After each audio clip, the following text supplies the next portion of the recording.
ఈ వీడియోలో నీట్గా పైపింగ్ ఎలా వేయాలనేది ఎక్స్ప్లెయిన్ చేస్తాను. వీడియో ఎక్కడ స్కిప్ చేయకుండా చూడండి. ముందుగా క్రాస్ పీసులను అయితే కట్ చేసుకొని అవి జాయింట్ చేసుకోవాలి.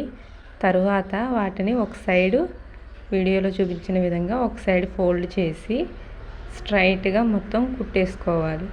కుట్టేసుకున్న తర్వాత బ్లౌజ్కి ఉక్సుల వైపు నుంచి స్టార్ట్ చేయాలి. పైపింగ్ అనేది ఫోల్డింగ్ చేసి కుట్టిన వైపు కాకుండా కుట్టని వైపు ఉంటుంది కదా, అటు సైడు కొంచెం మడత పెట్టి కుట్టుకుంటూ రావాలి. సాగ తీయకూడదండి, గట్టిగా లాగిపెట్టి అస్సలు పట్టుకొని కుట్టకూడదు. లాస్ట్ వరకు కుట్టేసేయాలి. లాస్ట్లో రఫ్ చేసేసి తీసేయాలి.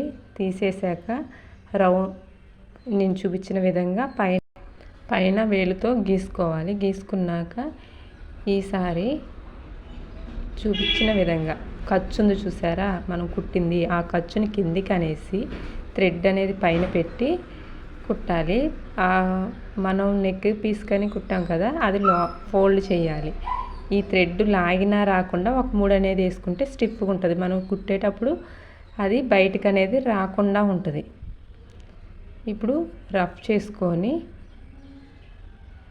ఖర్చు లోపలికి మడత పెట్టి థ్రెడ్ పెట్టేసి దానిపైనుంచి పైపింగ్ క్లాత్ని లోపలికి మడత పెట్టుకొని ఒక బొటన వేలు ఫింగర్తో లోపలికి అనుకుంటూ స్టిచ్ అయితే చేయాలి. గట్టిగా లాగిపెట్టి అయితే స్టిచ్ చేయకూడదు, లేచినట్టు వస్తుందండి.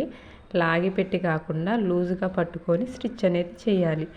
మనకి రౌండ్ ఉంటుంది కదా, రౌండ్ తిప్పే చోట్లు ఉంటాయి కదా, ఫ్రంట్ బ్యాక్ రౌండ్ నెక్కి అక్కడ అలా నట్స్ అయితే ఇలా పెట్టుకోవాలండి. కటింగ్ చేసుకోవాలి.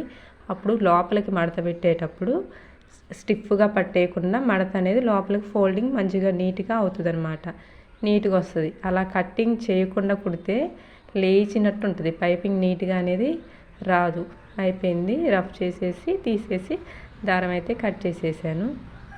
ఇప్పుడు ఏం చేయాలంటే రివర్స్ వేసేసుకొని బ్లౌజ్ని రివర్స్ వేసేసి ఒరిజినల్ వైపు కాకుండా రివర్స్ వేసేసి మనకి థ్రెడ్ కొంచెం ఎక్స్ట్రా కట్ చేస్తాం కదా, దాన్ని లోపలికి పెట్టేసి పైపింగ్ క్లాత్కి లోపలికి పెట్టేసి ఫోల్డ్ చేసి కుట్టాలి. దానిపైన ఒక స్టిచ్ అనేది వేసేయాలి. మీ ఇష్టం అండి. చేతి పని చేస్తే నీట్గా ఉంటుంది. చెయ్యాలి ఓపిక ఉంది అనుకునే వాళ్ళు చేతి పని చేసుకోవచ్చు, లేకపోతే ఇలా లోపలికి పెట్టేసి మడత పెట్టి కుట్టేయచ్చు. ఒరిజినల్ వైపు కాకుండా స్టాప్ స్టిచ్ అనేది లైనింగ్ వైపు వేస్తే మనకి వేస్ట్ క్లాత్ మీద వేస్తున్నామా ఎటువైపు వేస్తున్నాం అనేది క్లారిటీగా తెలుస్తుంది.